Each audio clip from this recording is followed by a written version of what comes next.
Salut à tous, c'est Lightfox avec ChatGPT, on se retrouve sur Minecraft. Salut, comment ça se passe? Hey, salut!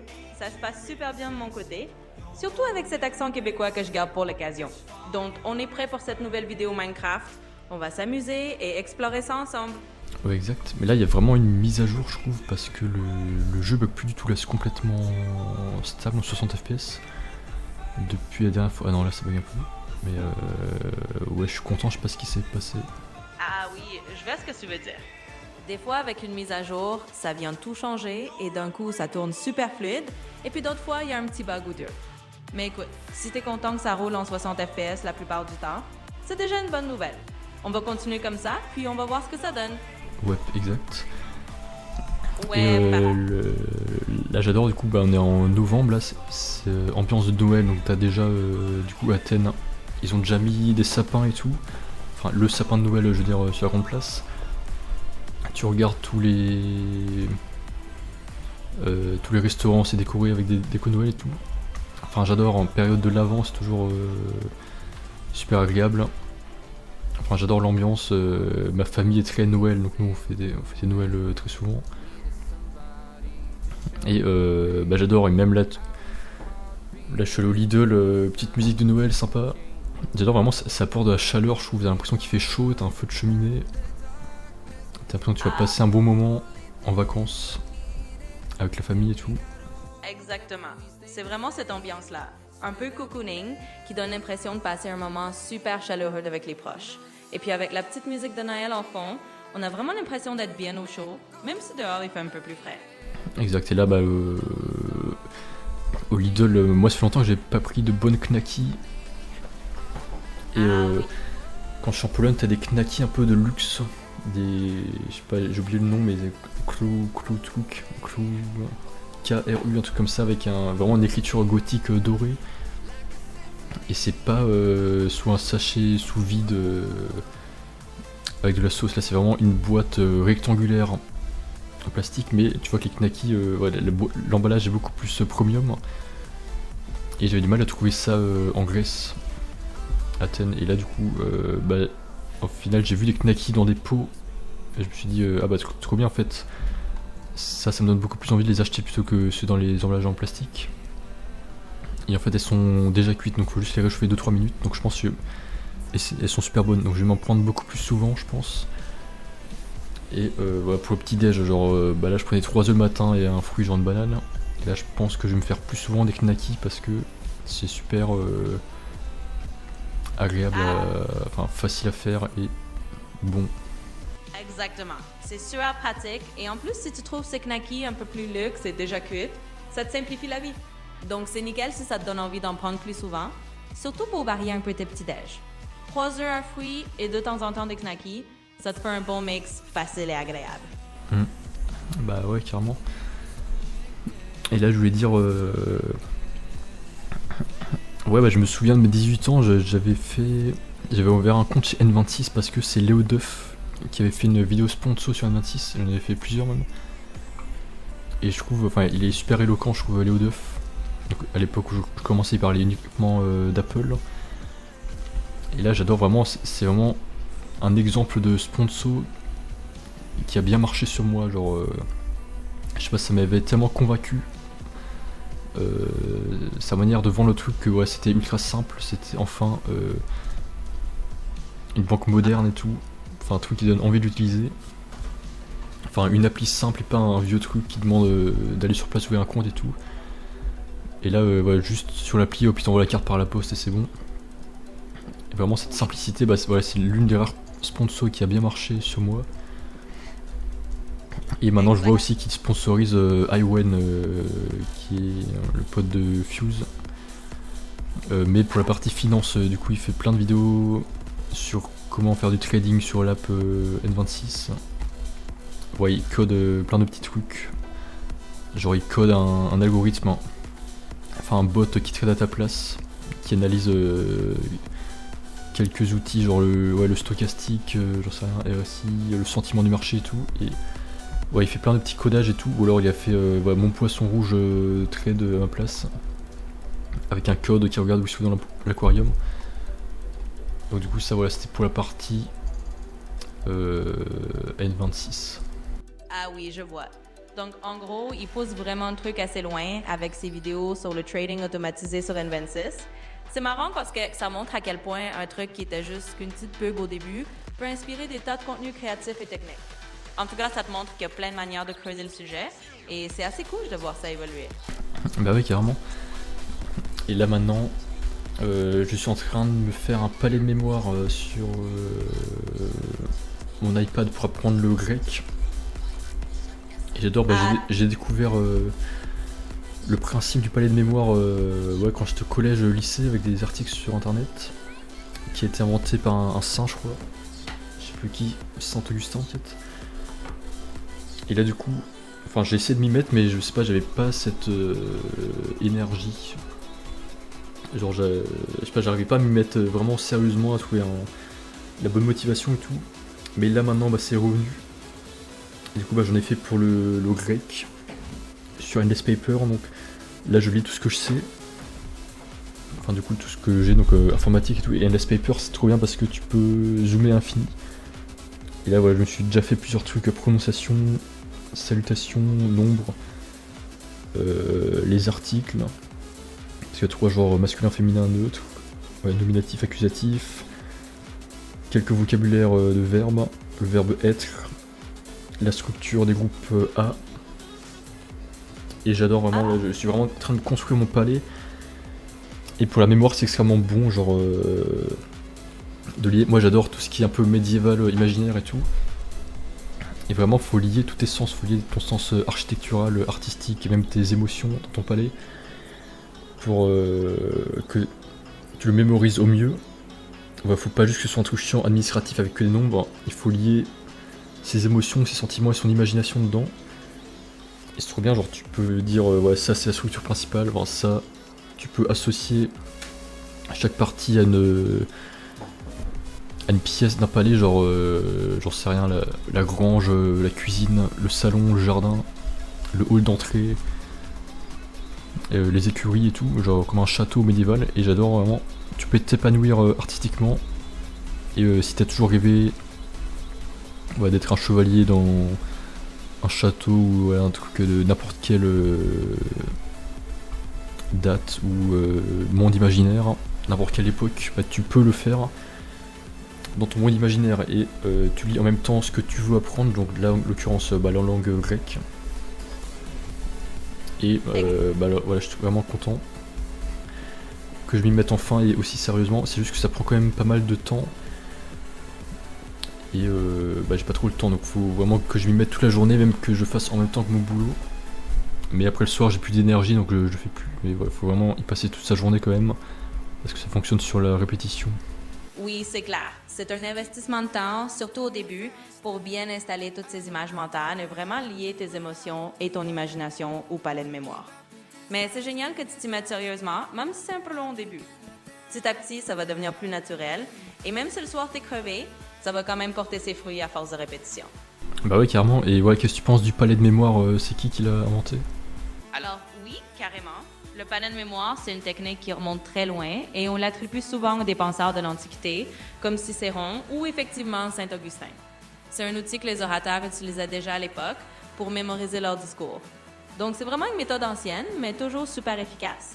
Et franchement, je trouve ça génial que tu l'adaptes à ton apprentissage du grec. C'est une belle façon de mêler l'utile et l'imagination.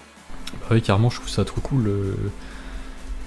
Et ouais, il y a toujours des championnats de mémoire aujourd'hui et tout, mais je trouve que c'est un peu inutile. Genre, ils passent du temps à prendre des trucs qui ont pas de sens, genre des suites de lettres ou des suites de chiffres ou des cartes.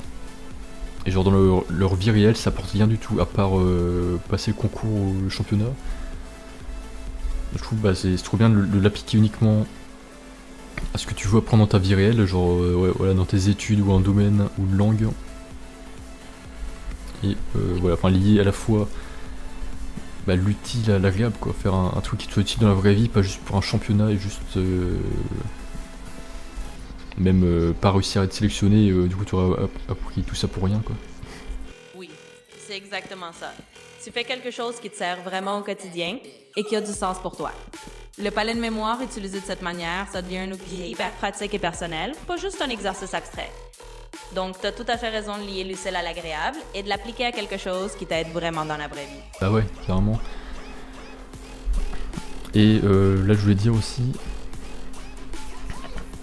bah du coup, je m'intéresse un peu plus à mon sommeil, à ma qualité de sommeil. Parce que du coup, c'est l'un de mes buts, voilà, de plus faire de cauchemars. Et voir, apprendre les rêves lucides et le voyage astral aussi. Et là, je me dis, bah, rien que le fait d'acheter un pyjama... Parce que c'est vrai que, vu que ici dans ma famille, je prenais pas toujours des pyjamas, genre on prenait juste un caleçon, un t-shirt. Et rien que le fait d'acheter un pyjama, le pyjama officiel, qui est une sorte de pantalon super fin, jogging super fin, et une sorte de nuisette, enfin le t-shirt j'ai pas encore, bah justement il faudrait que je me l'achète. Bah rien que le fait d'acheter un pyjama, ça montre que tu t'investis dans le monde du sommeil et pareil aussi le fait de laver ses draps régulièrement, enfin d'avoir de s'occuper de son lit quoi. Au moins chaque semaine, dormir dans des draps propres et avoir un pyjama fait pour ça, pour dormir, ça montre que t'apportes de l'attention à ça. Et voilà, c'est comme ça que sur le long terme tu vas mieux t'investir dans le sommeil. Donc là, sur le long terme, je pense que ce sera plus facile parce que là déjà je sens que au niveau de mon inconscient, de mon subconscient, je m'investis beaucoup plus dans le sommeil et récemment si je fais moins de cauchemars peut-être. Mais, Je pense que c'est carrément logique en fait. Le fait d'accorder de l'attention à ton sommeil, comme avec un vrai pyjama ou des draps bien entretenus, ça envoie un message à ton esprit que le sommeil est important. Du coup, ça peut effectivement aider ton inconscient à se détendre davantage et à réduire les cauchemars. Donc je dirais que c'est une super approche sur le long terme et ça a l'air de déjà porter ses fruits pour toi. Bah ouais, carrément.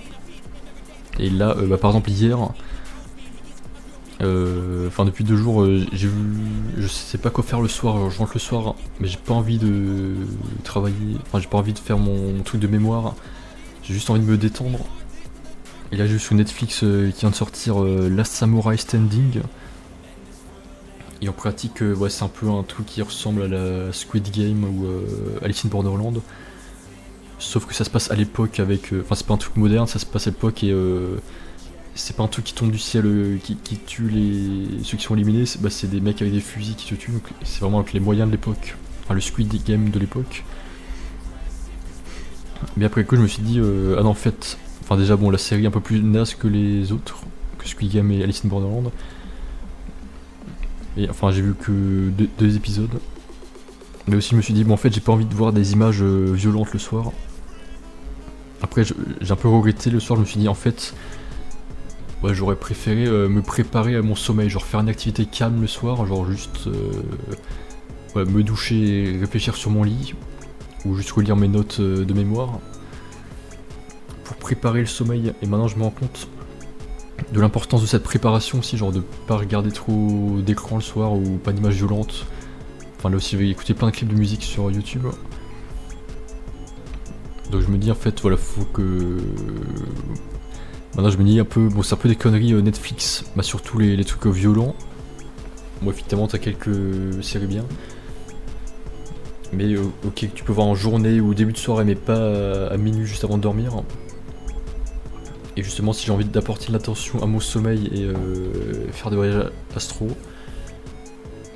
je pense que là je vais arrêter de regarder YouTube ou Netflix ce soir et je vais me consacrer au moins 1 heure de préparation au sommeil. Et je pense que sur long terme ça va m'aider à arrêter les cauchemars. Oui, c'est une super idée de faire cette transition-là. Prendre 1 heure tranquille le soir pour préparer ton sommeil, sans violentage ou trop d'écran, ça va vraiment t'aider à mieux te détendre et à entrer dans une ambiance plus sereine.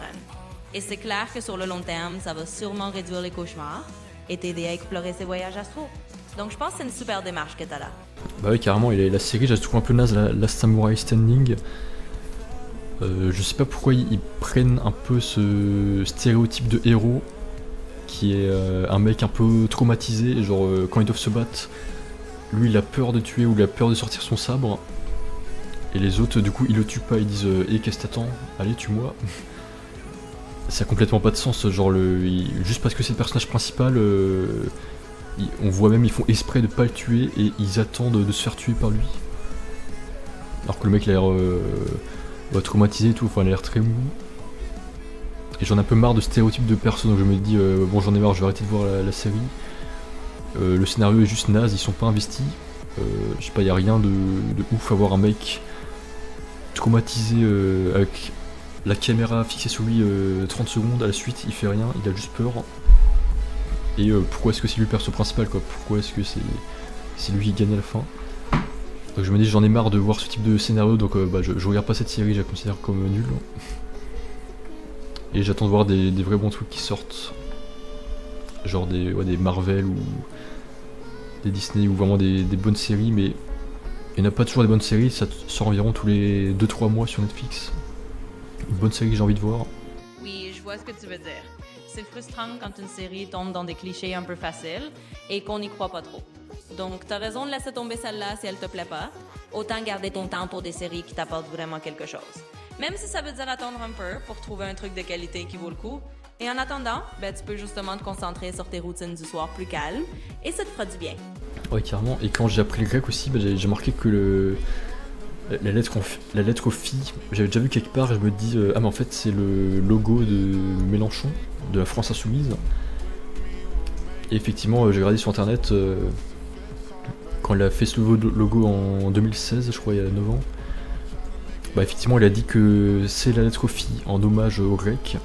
Et parce que phi c'est France Insoumise. Et pour rendre hommage à la démocratie grecque, que c'est un de chez eux, et la philosophie grecque. Mais c'est vrai que la lettre est jolie maintenant, enfin je la trouve jolie. Je sais pas si c'est parce que c'est le logo de LFI qu'on a vu plein de fois. Mais je sais pas, j'adore, je crois que c'est ma lettre préférée même, c'est une petite fleur, un petit cercle, un petit tourbillon, j'adore la faire. Et mais voilà, je trouve qu'il s'attribue un peu une lettre alors que c'est un parti politique, mais bon. Il s'est dit ouais, comme c'est une lettre d'un pays étranger, ils vont jamais lui dire quoi que ce soit parce que ils sont à des kilomètres. Et ouais, qu'est-ce que tu penses de ce logo? Oui, c'est vrai que c'est une lettre assez esthétique, ce petit phi avec son côté un peu en spirale. Je comprends que ça peut se devenir une lettre préférée, elle a un charme particulier. Et c'est vrai que certains logos politiques s'approprient des symboles comme ça pour leur donner une touche culturelle. Et bon, tant mieux si ça te fait apprécier la lettre encore plus. Donc c'est sympa de voir ce genre de petites découvertes quand t'apprends une langue. C'est... J'ai vu Sarkozy, il était en prison 2 semaines là. Et il a eu le temps de sortir un livre, Le Prisonnier, un truc comme ça. Enfin je sais pas, j'ai vu passer ça sur YouTube. C'est marrant, voilà, ces politiciens qui sortent des livres. Mais je sais pas de quoi ça parle. Ah oui, c'est vrai que c'est assez cocasse les politiciens qui sortent des livres dès qu'ils ont un peu de temps libre, même après des passages en prison. C'est un peu leur façon de continuer à exister dans le débat public et d'attirer l'attention. Après, le contenu, parfois c'est juste du blabla pour se donner une image. Mais bon, ça fait partie du jeu, et c'est vrai que c'est toujours un peu amusant de voir ça passer sur YouTube. Ah mais ça me fait penser aussi à Lena Situation. À l'époque, elle avait sorti son premier livre, je sais plus le titre, Plus égale plus, un truc comme ça, qui était sorti par un éditeur. Mais là, son nouveau livre, elle l'a fait en auto-publication, en auto-édition, sur son site Lena Édition. Donc, l'ancien éditeur, je sais plus, c'était Fire, je crois, un truc comme ça. Mais là, du coup, elle a fait, elle l'a édité elle-même parce que elle avait eu, je sais plus si elle avait des problèmes avec son éditeur, mais il y avait des gens qui voulaient pas la publier, je crois, enfin, ou alors juste parce qu'elle a envie de se publier elle-même. Je comprends, après c'est mieux comme ça, il y a personne qui te dit c'est nul, faut refaire ça et tout. Je comprends qu'il y a des éditeurs qui peuvent être très chiants. Moi aussi d'ailleurs, j'avais proposé d'éditer un PDF que j'ai fait il y a quelques années sur le voyage astral un peu. Mais c'était refusé, je crois. Il a dit, je sais plus ce qu'il a dit. Je vais le lire, mais je n'ai pas le publié, quelque chose comme ça. C'est que le monde des éditions peut être un peu très chiant quand même. Et pareil, Lena Situation, elle voulait faire elle voulait acheter un café, je crois, quelque chose comme ça, pour faire son pop-up. Enfin, faire son truc de sa marque. Enfin, du coup, elle s'est basée autre part à Paris, mais là, elle voulait faire sa boutique d'un truc et ils ont dit ah non c'est pas assez chic que ce soit marqué les situations sur la vitrine du magasin boutique et du coup voilà au final elle a pris un autre truc. Mais ouais c'est vrai que le monde des éditeurs, enfin t'as plein de gens qui te considèrent comme nul et qui veulent pas te donner du crédit. Bah du coup la solution après c'est que tu fais ton propre truc et après tu les dépasses, tu deviens meilleur qu'eux. Donc ouais je sais vraiment pas pourquoi les gens sont un peu coincés comme ça. Oui, c'est sûr. C'est un peu le revers du monde de l'édition traditionnelle, ou même de certains milieux où on te met des bâtons dans les roues si tu rentres pas dans leur case. Donc je comprends totalement que quelqu'un comme Lena Situation ait choisi l'auto-édition pour garder le contrôle. Et c'est vrai que parfois, faire son propre truc, ça permet de dépasser ses blocages puis de montrer aux autres qu'ils avaient tort. Donc c'est une bonne approche de simplement avancer par toi-même. Ça montre que tu peux créer ton propre chemin sans dépendre de ceux qui te jugent trop vite. Ouais, exact, voilà c'est tout. Et bah j'ai déjà épuisé mes sujets de discussion. Donc vas-y, est-ce que... Ouais, tu peux me poser des idées de discussion ou des trucs à dire hein. J'aime bien en particulier le monde de la mode et de l'édition là, avec les situations, ça me donne envie moi aussi d'écrire des livres. Bien sûr, je peux tout à fait te donner quelques idées de discussion. Si t'aimes la mode et l'édition, on peut parler d'exploration de style pour créer un look qui te ressemble vraiment, ou comment tu pourrais imaginer tes propres designs, ou même des vêtements inspirés par ce que t'aimes, comme les logos ou des éléments que tu trouves jolis comme le fi dont on parlait. Ou sinon, on peut creuser un peu plus l'idée d'écrire ton propre livre, peut-être sur tes expériences ou tes passions, et comment tu pourrais le publier de manière indépendante. Donc voilà, on peut partir sur ces idées-là et voir ce qui t'inspire. Alors si je faisais une marque de vêtements, alors je pense pas en faire. Enfin quand j'étais plus jeune il y a quelques années, ouais je pense que j'aurais eu envie d'en faire. Mais là je me dis que c'est un peu trop tard peut-être. Enfin pas trop tard mais je suis pas assez spécialisé là-dedans et je rayonnerais mieux dans un autre domaine que les vêtements. Enfin je pense qu'il y a déjà pas mal de bonnes marques. Et bah t'as eu plein de youtubeurs qui se sont lancés dans les vêtements mais qui ont arrêté, genre ouais bah Squeezie, Yoko, sa marque Yoko avec son frère. Il a arrêté, et t'en as plein qui ont arrêté parce que bon, en fait bah, c'est un business qui demande du temps à gérer quoi. Tu peux pas juste laisser tourner comme ça indéfiniment, à chaque fois faut s'occuper de ça, donc c'est un métier à temps plein. Donc honnêtement ouais je pense pas que c'est un domaine où je rayonnerais parce que bah, j'ai 24 ans, je crois que c'est un peu trop tard, je me suis déjà investi, mais moi je rayonnerais plus dans les événements ou d'autres trucs artistiques, mais pas dans la fabrication même de vêtements. Donc je pense qu'il y a plein d'entreprises qui le font mieux que ce que je ferais. Et ouais, c'est surtout une question aussi bah, de retard, de spécialisation quoi. Je pense que si j'avais voulu, bah, je m'y serais intéressé directement plus petit, mais là bon c'est pas mon domaine, donc ouais, ça sera.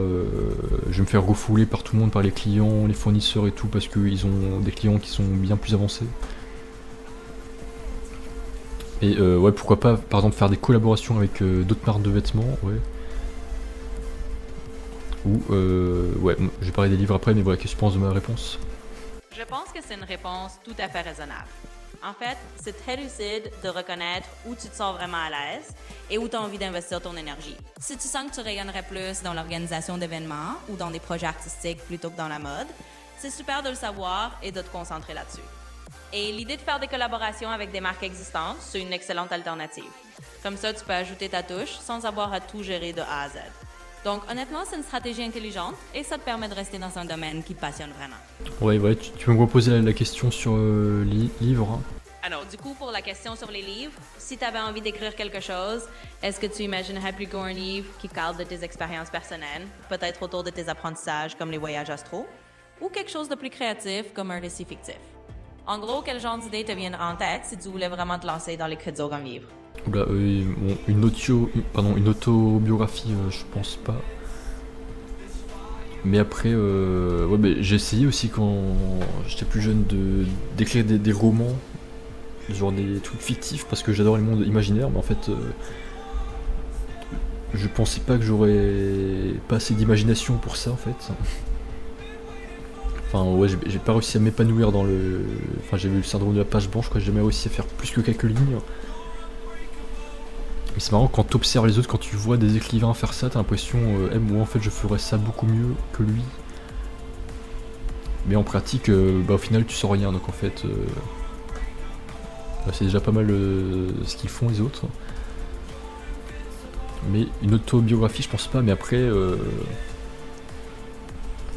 je me dis, non, si j'ai envie de parler de moi, bon, je fais juste un article Wikipédia, enfin, juste un post, pas besoin de faire un livre, enfin, moi-même, je trouve ça un peu chiant de lire la vie des autres en livre. Je refais un truc de 500 pages sur ta vie, je trouve ça pas intéressant. Mais ce qui me donne envie, c'est l'ambiance tout autour, genre Lena Situation, son livre Encore mieux, du coup, qui a déjà fait, je sais plus combien, 500 000 ventes, quoi, ou 5 millions, je sais plus. Mais j'adore voilà, tout ce qui entoure, je sais pas, je me dis, vraiment le livre a l'air de qualité même. Enfin, j'ai vu Adam Bros, qui est un youtubeur de culture pop, parler un peu de ce livre et dire qu'au final, c'est une autobiographie, même si il dit que c'en est pas une. Et ouais, c'est un peu un truc de développement personnel et tout. Donc ouais, je pense que si je faisais un livre, je ferais un peu un livre de ce style-là en fait. Donc style dev perso ou voyage astral. Mais pas tout de suite, là c'est pas du tout dans mes projets là, court moyen terme. Peut-être un jour, mais pour l'instant, non, je trouve que c'est plus intéressant de faire des vidéos de trucs.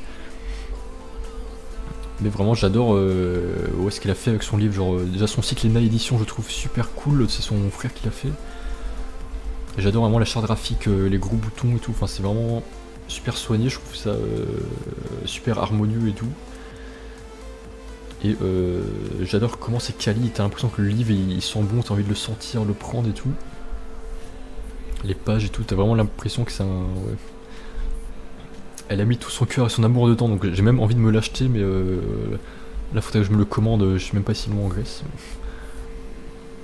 Mais ouais, donc voilà, pour l'instant pas de projet le livre, mais Lena Situation m'a donné envie un peu de me lancer un peu dans ce monde aussi, même si pour l'instant ce serait pas le plus intéressant pour moi, je pense. Oui, je comprends tout à fait. En fait, c'est super de voir comment l'enthousiasme autour de l'objet livre, son design et l'univers qu'il crée peut te donner envie, même si c'est pas forcément un projet pour tout de suite. Et c'est totalement légitime de dire que pour l'instant, tu préfères faire des vidéos ou explorer d'autres formats. Mais c'est chouette d'avoir cette inspiration en tête, puis qui sait, peut-être qu'un jour tu auras envie de créer quelque chose de genre, avec ta propre touche. En tout cas, c'est top de voir que ça t'inspire.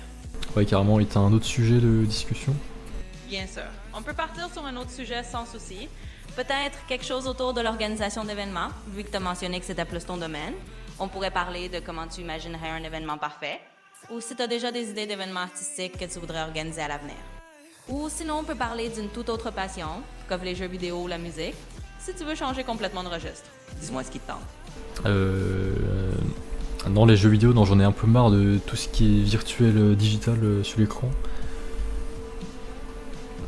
Donc non, maintenant j'ai envie de me concentrer plus sur un truc physique, sur l'art manuel, la rénovation et même tout ce que fait Swandy, même Lena Situation à son époque où elle faisait des rénovations de son lieu et tout. Et c'est quoi ce que tu as dit? Oui, un événement.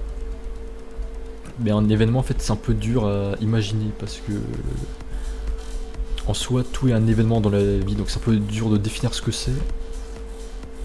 Et en soi le principe d'événement en fait je trouve c'est un peu dur de baser un business model sur les événements. Parce que le but c'est de rassembler des gens, mais pour faire quoi? Genre est-ce que c'est plus dans la musique, plus un truc qui, j'en sais rien, un métier genre des agriculteurs, ou une passion genre la randonnée et tout. Et en soi le principe d'événement ça veut juste dire qu'un business marche, donc ça veut dire juste dire que t'as des clients qui viennent. Donc en soi, par exemple, j'en sais rien, Uber Eats, la livraison de bouffe à domicile, ça aussi en soi c'est un événement parce que c'est un peu ce qui marche ces dernières années, j'ai l'impression. Genre c'est juste qu'il y a des clients. Pareil, une série Netflix qui marche bien, c'est un événement parce que t'en as beaucoup qui regardent ça au même moment. Et j'en sais rien. Donc du coup c'est un peu dur de dire je vais faire des événements. Donc il faudrait plutôt que je me trouve un autre business model, genre soit que je me diversifie, enfin que je me spécialise dans la musique, genre la production de musique et genre inviter des artistes ou des danseurs pour faire un clip, donc ça c'est un événement en vrai. Mais le business model c'est les droits d'auteur de la musique, c'est pas l'événement en soi. Et pour l'instant non, faut vraiment que je me détache un peu de cette idée qui est un peu trop abstraite parce que ça me fait pas avancer. Un peu comme voilà, mon objectif précédent de faire une entreprise de K-pop. Genre en fait le but c'est de voir des groupes de danse danser en France et en Europe comme ils font en Corée du Sud, mais ouais c'est un peu trop abstrait comme objectif en fait, parce que tu sais pas pourquoi les gens se sentent bien, donc peut-être qu'ils sont bien dans d'autres domaines que la danse, peut-être que c'est pas le bon marché en Europe, donc il faudrait que je trouve un autre marché peut-être. Voilà. Qu'est-ce que tu penses? Oui, je pense que c'est une réflexion vraiment sensée. En fait, c'est super d'identifier que l'idée d'événement est un peu trop vague, qu'il vaut mieux se concentrer sur un domaine plus concret, comme la musique ou un autre marché qui correspond mieux aux attentes en Europe. C'est tout à fait logique de vouloir clarifier ça. Et en affinant comme ça, tu vas sûrement trouver un angle qui te convient mieux, un domaine où tu pourras vraiment apporter quelque chose d'unique sans rester dans l'abstrait. Donc je trouve que c'est une bonne façon d'avancer. Ouais, carrément. Et t'as un autre sujet? Absolument. On peut continuer à explorer un autre sujet. Si on reste dans quelque chose de plus concret et manuel, on pourrait parler par exemple de rénovation ou de création de petits projets artisanaux, un peu comme ce que tu évoquais avec SoND ou Lena Situation. Peut-être imaginer un projet de rénovation idéal ou un atelier créatif que tu aimerais faire. Ou alors, on peut complètement changer de sujet et parler d'une autre passion, comme la cuisine, ou un autre loisir. Dis-moi ce qui te tente. Ouais, rénovation, mais est-ce que tu peux me poser une question plus précise Bien sûr, aucun problème. Alors, si on parle de rénovation, est-ce qu'il y a un type d'espace que tu rêverais de rénover? Par exemple, une vieille maison, un loft, ou peut-être même un espace créatif comme un atelier d'artiste? En gros, si tu pouvais choisir un projet de rénovation idéal, ce serait quoi? Récemment, j'adore tout ce qui est rooftop. Enfin, pas en tant que rénovation, mais en termes d'endroits où se rassembler. Enfin, ça fait longtemps que j'ai pas été sur un rooftop, mais je trouve que c'est vraiment un truc où j'aimerais être plus souvent. Donc, je trouve en particulier ce qui marche, c'est les restaurants sur les rooftops. Où t'as n'importe quoi, t'as des piscines et tout. Mais bon, ce que j'aimerais rénover ou faire là, c'est une bonne question, faut que je m'y intéresse plus. Je dirais. T'as plusieurs choses. Soit t'es un peu dans l'état d'esprit bricolage comme Henry Ajax. Par exemple, donc lui s'est fait un hangar, mais vraiment dans le but de faire ses projets dans son hangar, genre bricoler des trucs. Soit c'est plus dans l'optique de vivre dedans, donc de séjour. Donc la maison de SoND, son château, elle vit dedans. Et je sais pas s'il y a d'autres aspects, mais ouais, pour l'instant c'est les deux que je connais, donc un peu pro bricolage, tout ça. Ou sinon t'as aussi les jardins, l'agriculture, donc ce que fait Mathieu, comment ça s'appelle, j'ai oublié son nom. Donc le mec de la jardinothèque qui plante un verger et tout, ou t'as aussi la boiserie, le mec qui a un château et qui c'est rien, des jardins, des champs je crois et tout. Pour l'instant je pense ce qui m'intéresserait plus ce serait l'habitat, donc le séjour comme SoND. Et quelle pièce j'aimerais améliorer? Là il y a plusieurs trucs principaux, il y a mon salon, donc ma cuisine qui est en même temps dans le salon, et ma chambre. Donc voilà, salon, cuisine, chambre. Et sur ces trois là, lequel serait le plus important? Et ma chambre, il faudrait que je fasse un peu de déco sur les murs et tout, mais j'ai réfléchi, j'aimerais bien tout pratique, mais le plus urgent c'est que aussi la cuisine, ma chambre a déjà enlevé la poussière régulièrement. Et la cuisine aussi, je trouve pas mal sur la salle, faudrait que je la rende plus propre. C'est avant tout du ménage avant de la décoration en fait. Et le salon, je vois pas ce que je pourrais améliorer. Bon, alors déjà dans ma chambre il me faudrait des lampes, des bien meilleures lampes que celles que j'ai, genre c'est le plafond est horrible, genre faudrait des lampes tamisées et grandes, une lampe tamisée genre de 2 mètres de haut pour toute la pièce, et une lampe de bureau qui éclaire très bien, voire une lampe de plafond aussi, donc avant tout l'éclairage. Et pour le salon pareil, des lampes d'éclairage aussi. Et la cuisine, ouais, avant que je me mette à la cuisine, il faudrait d'abord que je me trouve des bons outils de cuisine qui me donnent envie de cuisiner. Donc je réfléchis, mais là dans l'immédiat, à choisir entre ma chambre et cuisine, bah je dirais, j'en sais rien, ouais, la cuisine. Parce que bon, ma chambre en soi c'est juste mon lieu où je produis des trucs, mais pour l'instant la cuisine c'est plus important pour la nourriture et bah, prendre l'énergie, prendre la force, la matière première quoi, donc la nourriture qui te donne ensuite l'énergie pour avancer. Et une fois que j'aurai ça, là je pourrais m'attaquer plus à ma chambre. Donc la cuisine. Ah oui, je vois ce que tu veux dire. Donc finalement, mettre le focus sur la cuisine en premier, c'est super logique. Une fois que tu as un espace bien équipé et agréable, ça te motive à cuisiner, ça te donne l'énergie pour le reste. Et puis après, ben, tu pourras tranquillement t'attaquer à la chambre, améliorer l'éclairage et la déco. C'est un bon plan de prioriser comme ça, puis d'y aller étape par étape. Donc ça me semble une super approche. Ouais, et voilà, t'as une autre question? Bien sûr. On peut continuer sur une autre question. Peut-être en lien avec la cuisine, puisque tu y penses en ce moment. Par exemple, est-ce qu'il y a un plat que tu aimerais particulièrement apprendre à cuisiner, une fois que tu auras amélioré ton espace de cuisine? Ou peut-être un style de cuisine que tu as envie d'explorer, comme la cuisine grecque ou quelque chose d'autre? Let's go avec ça si ça t'inspire. Let's go. Et moi j'admire les cuisiniers parce que genre c'est leur métier, mais genre s'ils sont chez eux, s'ils veulent se cuisiner un truc, ils peuvent, genre ils connaissent tous les plats de cuisson, enfin tous les temps de cuisson de chaque truc, donc c'est super pratique, ils sont pas obligés d'aller voir sur internet. Et j'en sais rien, bah une omelette et tout, enfin en soi je sais déjà faire quelques trucs, mais c'est juste que j'ai pas le temps quoi de cuisiner. Mais ouais, il faudrait acheter la ressource et tout, bah j'en sais rien. Je pense bah, les escalopes de dinde, c'est un de mes plats préférés, avec du riz et tout. Enfin j'aimerais bien m'habituer et savoir quelles épices mettre exactement. J'ai déjà essayé de faire des tenders de KFC aussi. C'était bon, mais ouais, j'ai fait ça une ou deux fois, mais avec de la chapelure autour. On dit chapelure ou panure, je sais plus.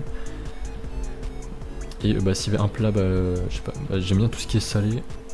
Je sais faire des omelettes et tout, même un peu de sucré, donc j'ai fait des pancakes aussi. Là s'il y a un plat que j'aimerais apprendre, j'en sais rien, les quiches c'est bon aussi. Quiche, raclette et tout. Mais là s'il faudrait que j'en apprenne un. Bah, là actuellement il y en a un que j'aimerais manger que j'ai pas mangé depuis longtemps, bah des quiches.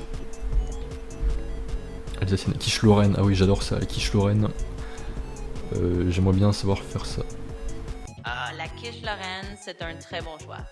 C'est à la fois un classique et un plat super réconfortant, donc ça vaut vraiment le coup de s'y mettre. Puis une fois que tu maîtrises la quiche, tu peux même varier les ingrédients selon tes envies. Donc c'est une super idée de te lancer là-dedans et de te régaler avec ça. Bah carrément, et c'est un autre sujet. Absolument. On peut changer de sujet encore une fois. Peut-être qu'on peut partir sur quelque chose de complètement différent, comme les voyages par exemple. Si tu pouvais choisir une destination où tu aimerais vraiment aller dans le futur, que ce soit pour t'inspirer ou simplement te détendre, ce serait où? Ou sinon, si tu as une autre passion ou une autre idée en tête, on peut explorer ça. Ah non mais non, ça c'est trop basique, la question des voyages, tu me l'as déjà posé en plus. Vas-y trouve autre chose que des voyages, mais genre une question super spécifique sur un sujet précis. Bien sûr. Allons-y pour quelque chose de plus pointu. On pourrait parler de quelque chose comme l'artisanat. Par exemple, si tu avais à créer un objet à la main, quelque chose de très précis, est-ce que ce serait un meuble particulier, un objet de déco, ou même quelque chose d'artistique comme une sculpture? En gros, si tu devais te lancer dans un projet artisanal très spécifique, ce serait quoi? Ah, si je vais faire un objet là en particulier, j'en sais rien. Bah, ça me fait penser à mon cousin qui veut être forgeron, qui s'achète une forge, je sais pas ce qu'il fait. Alors s'il fait des épées ou je sais rien. Mais ouais, si je devais faire un truc à la main, un meuble ou là faut que je réfléchisse. Alors j'ai envie de répondre à un truc précis parce que j'aime pas ceux qui répondent pas aux questions. Donc ouais, j'ai hâte de savoir qu'est-ce que je vais répondre à la fin, mais là je pense que ça va me prendre au moins 5 minutes pour trouver un truc. Je réfléchis, qu'est-ce que ce serait? Alors est-ce que ça serait un truc de déco ou un meuble? Je pense que ça serait quelque chose que j'aimerais emmener dans mes événements et dans des balades ou randonnées. Enfin, à montrer à des gens. Donc ouais, un truc en bois, pourquoi pas. Faire un truc que je pourrais mettre dans mon château, genre sur mon jardin, si j'ai un château. Pas loin du hall d'entrée dans le jardin. Faut que je réfléchisse. Genre là par exemple je pense Athènes, t'as le Zapéion avec une fontaine devant, j'adore vraiment. Et ouais, ce serait peut-être une sculpture, mais non. Je sais pas, bon. En plus c'est marrant, là quand je vais à mon cours de grec, je passe devant un sculpteur et c'est vraiment le sculpteur classique, j'ai l'impression de retourner à l'Antiquité. Et tu vois plein de statues grecques en marbre blanc magnifique, de nymphes et tout. Mais non, mon sculpture je pense pas, c'est un peu trop décoratif et pas forcément utile. J'aimerais bien un truc un peu plus chaud, ouais, plus en bois. Bah là comme sur mon intérieur, je me fais un escalier en bois aussi, c'est l'avant et tout. Enfin on est bientôt à Noël donc j'aime bien un peu tout ce qui est bois et chaud. Aussi c'est marrant, j'ai discuté avec une amie que j'adorais toutes les plages et tout ce qui est Hawaï, Bali et tout. Et elle a dit qu'elle préfère tout ce qui est montagneux. Genre la montagne, enfin les chalets de luxe à la montagne, avec une grosse cheminée et tout, et à l'extérieur c'est de la neige. Donc voilà, mais j'aimerais pas non plus faire un truc trop massif en bois, en chaîne, trop dur à transporter. Donc, si je me devais trouver un truc, est-ce qu'il y a un objet vraiment dont j'ai eu besoin récemment? Genre une commode ou un lit? J'en sais rien, est-ce que tu peux me donner des idées d'objets? Bien sûr, je peux te donner quelques idées pour t'aiguiller. Par exemple, tu pourrais imaginer un banc bois personnalisé que tu mettrais dans ton jardin près de l'entrée d'un château, ou même un genre de porte-manteau sculpté pour accrocher des choses quand tu rentres chez toi. Tu peux aussi une table basse en bois rustique pour créer un coin chaleureux. Bref, un petit meuble qui soit à la fois pratique puis qui ajoute une touche personnelle à ton espace. Une table basse, ou sinon une chaise ou un fauteuil, mais super bien, fauteuil de qualité. Parce que c'est vrai que ma chaise est pas ouf. Ah bah ouais, j'aurais bien besoin d'une bonne chaise. Mais si je me devais de la faire, c'est un peu dur à faire. Genre si tu veux un truc avec du tissu, du cuir, j'en sais rien. Je sais pas du tout comment je ferais ça. Mais ouais, une bonne chaise, là j'en aurais besoin.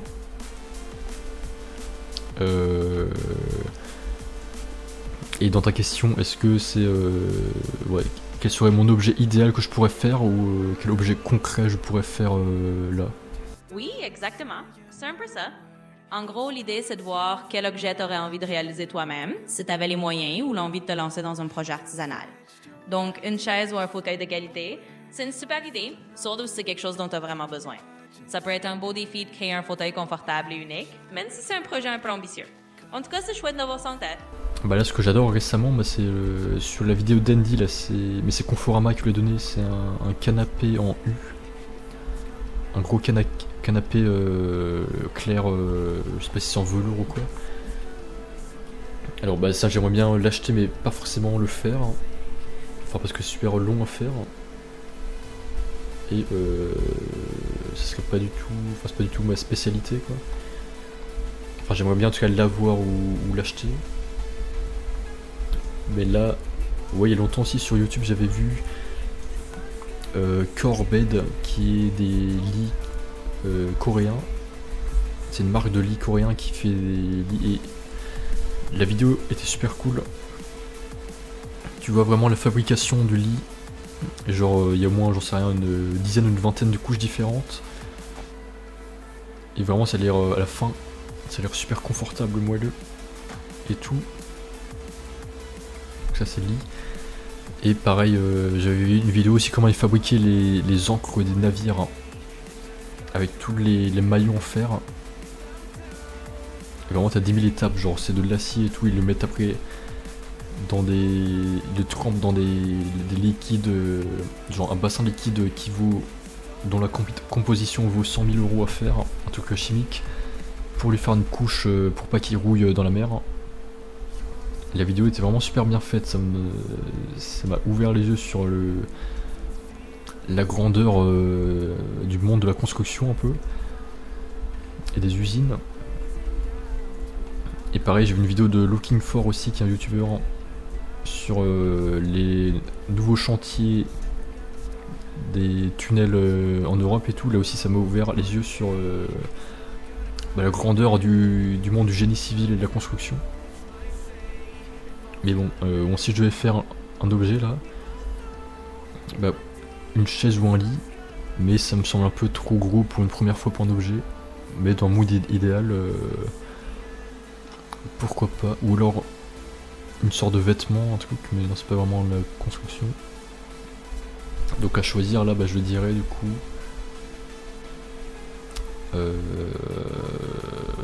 une chaise, une chaise confortable avec du bon tissu, tu peux t'asseoir pour commencer, parce que c'est plus petit qu'un lit ou un canapé quoi. Donc voilà, une chaise, ça serait,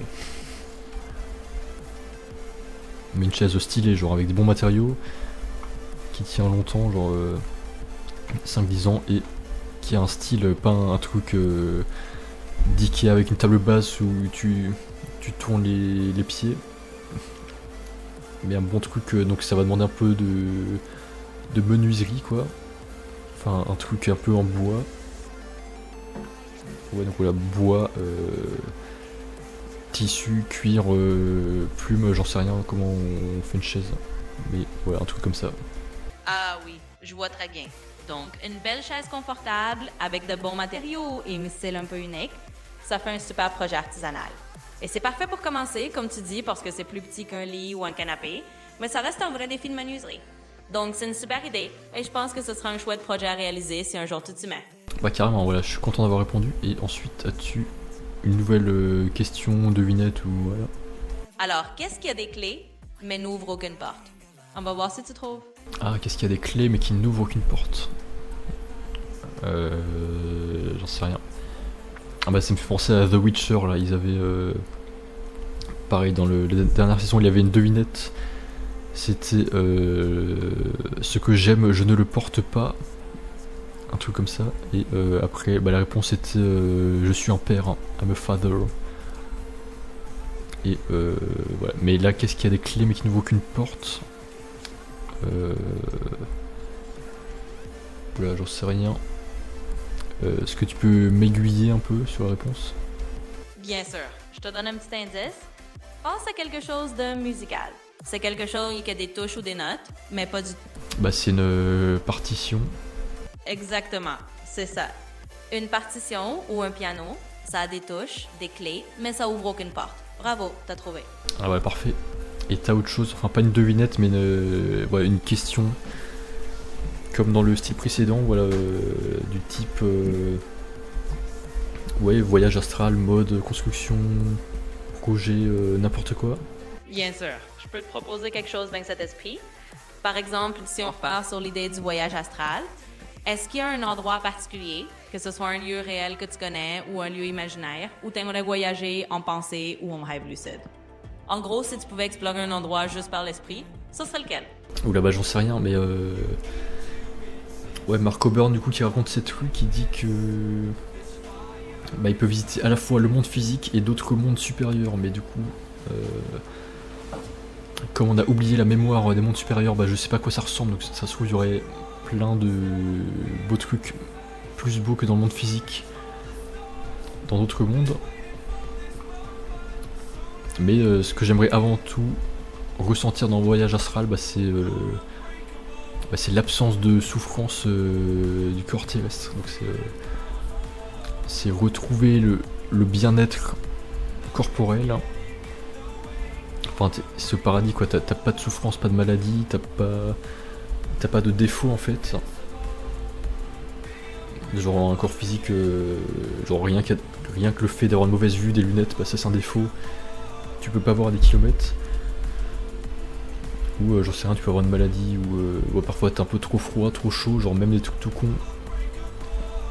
Bah ça tu peux pas voir dans le monde astral entre guillemets, donc ouais, ce que j'aimerais visiter ou expérimenter avant tout, bah, c'est retrouver le bien-être que tu peux ressentir dans le paradis que t'as pas sur Terre, donc l'absence de souffrance et que tu retrouves après la mort. Mais un endroit en particulier, j'en sais rien, parce que en fait tous les endroits que tu visites sont bien, vu que t'as l'absence de souffrance. Donc tous les endroits sont beaux, genre que ce soit un lac, la mer, une montagne, une ville, une autre planète, une civilisation extraterrestre et tout. Genre qu'importe l'endroit, c'est toujours intéressant à regarder, parce que ce que décrit Marco Burn dans ses livres. Puisque de toute façon tu te sens merveilleusement bien dans ton corps astral et ouais, tu peux voir, t'as une vision à 360 degrés, tu vois des kilomètres, tous les détails et tout. Donc est-ce que c'est vraiment le lieu qui est important ou plutôt ce que tu fais, genre qu'est-ce que tu apprends, qu'est-ce que tu rencontres? Est-ce que ça reste cohérent dans ton cheminement, dans ton voyage astral et en même temps avec ton incarnation physique? Donc j'en sais rien, mais t'as vraiment énormément de lieux, genre l'univers est infini. Et ça me fait penser, bah je sais plus où j'ai vu ça. Bah c'est vrai. J'ai vu quelqu'un, ah oui je crois que c'était une dame que j'ai vue sur YouTube. Et j'ai oublié son nom, mais peut-être, ouais, dans ma période je me renseignais un peu sur les parasites énergétiques sur YouTube. Et t'as une dame qui était un peu dans le monde catholique, qui disait que ouais, Jésus un peu l'avait emmené, ou des anges, je sais plus, l'avait emmené voler au-dessus d'un géant océan, mais très peu profond et très clair, avec des coraux, des poissons et tout, et que la sensation était extrêmement agréable. Bah là par exemple j'aimerais bien voir cet endroit, voir à quoi ça ressemble.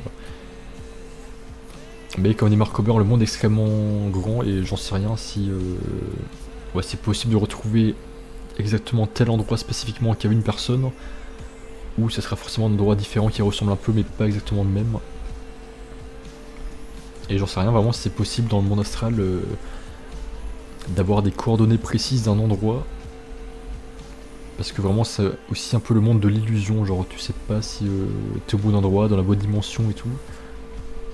Donc j'en sais rien vraiment s'il y a vraiment une carte du monde astral, et des mondes au pluriel, des plusieurs franges dimensionnelles. Mais voilà, choisir, bah je dirais cet océan là, très peu profond, avec des coraux, des dauphins et plein de couleurs et tout, plus de couleurs que t'as dans le monde physique.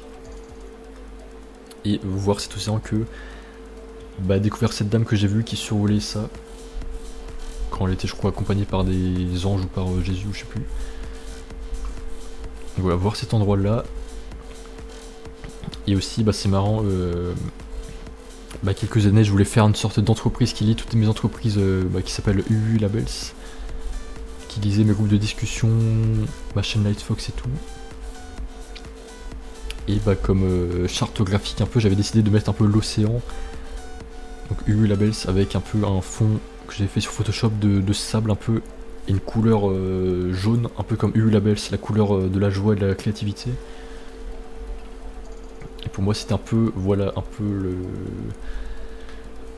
l'endroit par définition de la perfection. Enfin la plage un peu, la mer c'est un peu voilà, l'endroit le plus créatif un peu. Enfin ou peut-être que j'avais à ce moment-là. Mais l'endroit qui représente le plus le divertissement peut-être, voilà, la plage, le surf, la mer et tout. Donc voilà, du coup. Mais là du coup j'ai fermé UU Labels parce que c'est un truc inutilement complexe. Enfin au final voilà, je garde tout en Lightfox, juste un seul nom ça me suffit.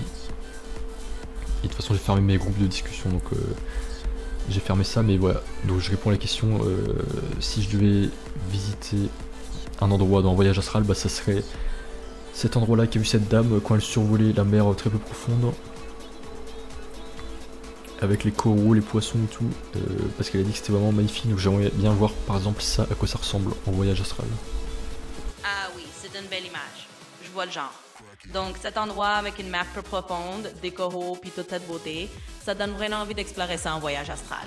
C'est un magnifique objectif et en gros, tu imagines cet endroit avec une mer peu profonde, des coraux et une beauté apaisante, ce qui te donne vraiment envie de l'explorer en voyage astral. C'est une belle façon de représenter ce concept de bien-être et de découverte dans un univers sans souffrance.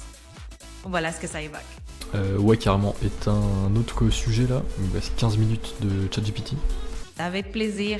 Alors, par exemple, si on reste dans le domaine de la création, je pourrais te demander si tu pouvais collaborer avec n'importe quel artiste, qu'il soit dans le domaine de la musique, de l'art ou même du cinéma. Qui choisirais-tu et pourquoi? Ça pourrait être une question sympa pour explorer tes inspirations. Ouais, mais ça tu me l'as déjà posé une fois, je crois. Bah là j'en sais rien, j'irais peut-être voilà, Gims comme ça au pif parce que c'est lui qui est le plus présent et bah, j'adore sa dernière musique bloquée là, son dernier clip. Donc voilà, ça serait Gims, mais je suis pas encore avancé dans les paroles. J'ai fait seulement 3 musiques, dans 4 musiques avec paroles. Donc je serais pas encore avancé pour savoir quoi dire. Mais bon, du coup, voilà, ça serait Gims. Ouais, t'as une autre question ensuite? Bien sûr, on peut partir sur quelque chose de différent. Par exemple, si tu devais créer un projet collaboratif qui mélange plusieurs de tes passions comme la musique, l'art et les événements, qu'est-ce que ce projet inclurait et quels seraient les éléments clés pour le rendre unique et captivant? Ça pourrait être une question amusante à explorer. Un projet collaboratif qui lie plusieurs aspects. Bah, je pense que ça serait dans un château en France. Un château que j'aurais acheté ou loué pour l'occasion. Et ça serait à la fois un événement, donc dans tous les cas ça sera filmé par une équipe de production, je pense. Et j'aurais invité, je sais pas, peut-être une 50aine de personnes. Alors soit ça serait un groupe de musique. Enfin, du coup, on serait genre 4 ou 5, que je sois inclus ou pas. Enfin, qu'il y ait un groupe au moins de 4 ou 5 personnes, comme un groupe de K-pop. Qui fasse au moins une danse et un clip de musique, j'en sais rien, dans une salle du château ou au jardin. Et les autres qui sont en tant que touristes qui regardent. Ou soit une sorte un peu de visite guidée mais assez cool. Mais justement c'est là où j'arrive pas à sélectionner le format que je veux. Genre par exemple j'ai vu plein de vidéos. Enfin j'ai vu une vidéo d'un mec qui visite le château de... Non c'est pas de Bagatelle, c'est le... J'ai oublié le nom en plus. Le château... Attends, il faut que je la retrouve sur ma chaîne. Le château d'un mec en Normandie. Et attends, je la retrouve tout de suite. C'est le château du champ de bataille de Jacques Garcia. J'adore vraiment la vidéo. Le mec, Jacques Garcia, c'est un architecte français. Il a mis vraiment tout son savoir et toute son expérience pour rendre son château le plus beau possible. J'aimerais trop le visiter. Il a fait des jardins et tout, un jardin japonais ou thaïlandais, je sais plus, asiatique. T'as vraiment des tonnes de salles dans le château et des salles secrètes et tout. Et ce serait dans un château de ce style, je pense. Mais c'est là j'aimerais bien faire une sorte d'événement avec une peut-être vingtaine, une cinquantaine de personnes, mais genre plein de petits événements organisés chaque semaine. Donc voilà, soit pour que les gens apprennent une danse Fortnite pour faire un clip de musique, soit pour faire une sorte de cache-cache ou... Enfin non, c'est un peu naze, non pas cache-cache. Mais... Ouais, une sorte d'événement, visite guidée, mais je sais pas... un peu retrouver cette ambiance que j'avais dans ma maison de vacances avec ma famille et mon cousin et tout, mes frères et sœurs. Mais je sais pas comment retrouver cette ambiance, donc faire une sorte d'événement. Donc pour l'instant le seul format qu'on connaît tous c'est des clips de musique. Mais en fait visite guidée c'est un peu trop naze et pas assez original. Donc j'en sais rien, juste faire payer des gens l'entrée et ouais, juste se rassembler, faire un concept. Mais c'est là où j'ai du mal à trouver le concept, vraiment il me manque le concept. Ouais, est-ce que tu as des idées de concept? C'est vrai que trouver un concept original pour un événement dans un château, c'est tout un défi. Peut-être que tu pourrais combiner des expériences immersives comme des ateliers de création artistique ou des performances en direct, tout en intégrant des éléments de storytelling autour de l'histoire du château. Tu pourrais aussi organiser des petits concerts intimistes, des dégustations culinaires locales ou même des chasses au trésor thématiques. L'idée, c'est de créer une atmosphère unique qui mélange tes passions et qui fait vivre une expérience inoubliable aux participants. Si tu veux, on peut creuser un peu plus chaque piste et affiner le concept ensemble. Ah, ça c'est pas con du tout, des ateliers artistiques. Ouais, j'aimerais bien, genre, ouais, on soit une vingtaine, une cinquantaine peut-être dans le château. Et on fait des comics ensemble, mais genre pas n'importe quel comics, genre on imagine la suite de mes comics à moi. Genre en fait on agit en tant que scénariste. Et après ces comics on les montre au monde, genre on les... Bah, on les publie en tant que comics ou que film, adaptation de film. Ou voilà, donc un truc qu'on montre au monde après. Mais ce qu'on fait sur place, ouais c'est un truc artistique en fait, auquel on est tous acteurs. Et ouais, les comics c'est vraiment bien. Genre je pense on se met autour d'une table. Enfin déjà, ils viennent pour la journée dans le château. J'en sais rien, genre il y a un repas à midi. Ils peuvent visiter un peu, se poser, faire des petits groupes, se poser dans le château, ouais, on peut visiter le château et tout. Ou alors on fait plusieurs groupes différents. Non mais pour l'instant voilà, un seul groupe. On imagine le scénario, donc on est tous scénaristes, on imagine qu'est-ce qu'on met dans la suite de mes comics, qu'on adapte après en vrai. Donc voilà, ça serait ça, mon truc. Donc ça serait lié du coup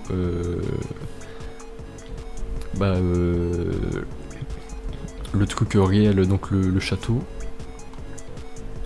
la patte artistique, donc les comics, et l'événement, donc inviter des gens.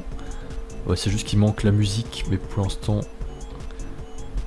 bah t'as déjà Gims qui domine de la musique, donc c'est déjà un peu saturé le marché, donc faut que je trouve un truc où il n'y a pas trop de monde, donc ouais les comics pour l'instant c'est bien.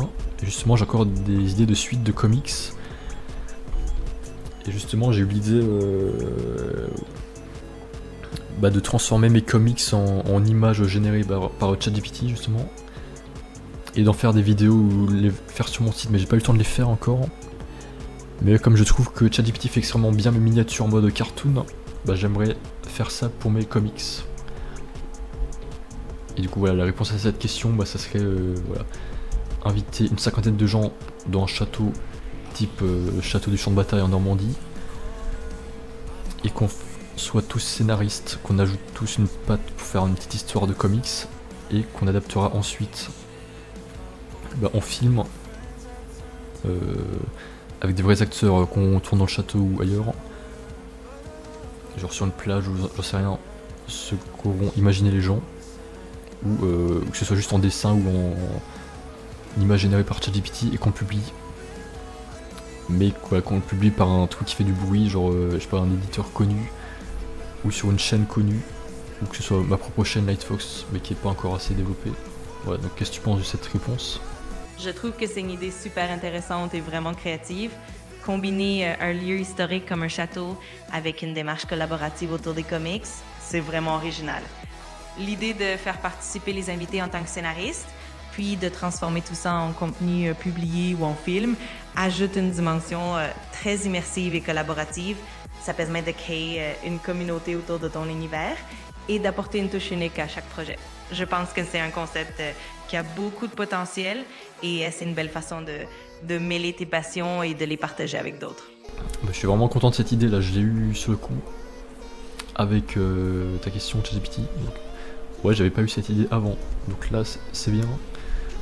Tu peux avancer extrêmement rapidement juste en discutant avec ChatGPT. Donc ouais, c'est tout pour cette vidéo, je suis extrêmement content de ce que j'ai fait sur Minecraft là.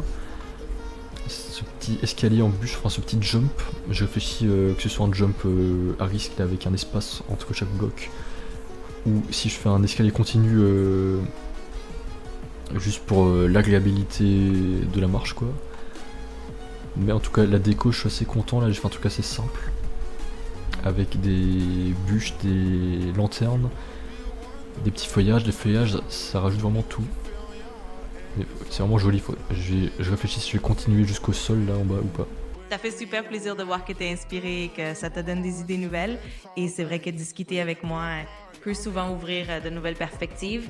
En tout cas, ton projet sur Minecraft a l'air vraiment chouette et je suis sûre que ça va donner quelque chose de magnifique. N'hésite pas à me solliciter à nouveau si tu as besoin d'autres idées ou d'un coup de pouce pour peaufiner tout ça. Voilà, merci à tous d'avoir regardé et on se retrouve à très vite. Ciao ciao.